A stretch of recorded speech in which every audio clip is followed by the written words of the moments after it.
भगवान भोलेनाथ और माता पार्वती अपने भक्तों का कल्याण करें। यह कथा शिव पुराण से ली गई है। आज हम इस कथा में कमल से लिंग के प्रागट्य के बारे में सुनेंगे। ब्रह्मा जी बोले, श्री नारायण देव के शयन करने पर शिव जी की इच्छा से उनकी नाभि से एक विशाल कमल की उत्पत्ति हुई, जिसका अनंत योजन का विस्तार और अनंत योजन की ऊंचाई थी। इसके साथ ही सांब अर्थात पार्वती जी सहित शिव जी ने मुझे उत्पन्न किया।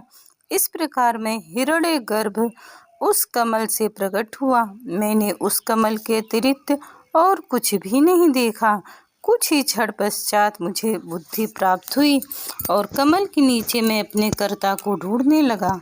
हे मुने, तब एक एक नाल को पकड़ता हुआ 100 वर्ष तक मैं नीचे को चला गया, किंतु मैंने वहाँ भी कमल की जड़ को नहीं पाया। फिर मैं कमल के ऊपर जाने की इच्छा करने लगा। हे मुने, जब इस नाल के मार्ग द्वारा मैं ऊपर आया तो कमल की कली मिली। वहाँ मुझे तप करने की मंगलमय वाणी सुनाई पड़ी। इस मोहनाशक आकाशवाणी को सुनकर मैं अपने पिता के दर्शन की इच्छा करने के लिए फिर से तप करने लगा और 12 वर्ष तक कठिन तपस्या की।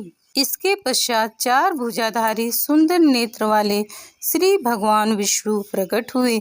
सत असत में उन महाभुज नारायण को देखकर मैं बड़ा प्रसन्न हुआ और शिव जी की माया से मोहित होकर अपने को पिता न जानकर उनसे बोला, तुम कौन हो? फिर मैंने अपने हाथ से उस सनातन पुरुष को जगाया, परंतु मेरे तीव्र हाथों द्वारा जगाए जाने पर भी वह कुछ क्षण मात्र के लिए नहीं जागी और फिर मुझसे निर्भय हो जाने को कहा। मैं तुम्हारी संपूर्ण कामनाओं को पूर्ण करूंगा, ऐसा आवाज मुझे सुनाई दिया।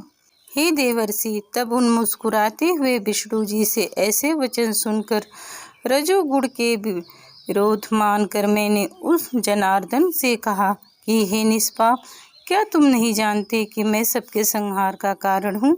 मैं साक्षात जगत का कर्ता, प्रकृति का प्रवर्तक, सनातन अज ब्रह्म और विष्णु से उत्पन्न होने वाला विश्व की आत्मा हूँ। हे नारद, जब मैंने ऐसा कहा तो रमापति भगवान मुझ पर बहुत क्रुद्ध हुए और कहने लगे, तुम अवश्य लोककर्ता को मैं जानता हूँ, परंतु तब तो मेरे ही अविनाशी अंग से उत्पन्न हुए हो।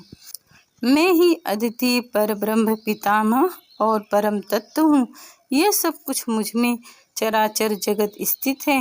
तुम मेरी शरण आओ, मैं तुम्हारे सब दुखों से तुम्हारी रक्षा करूँगा।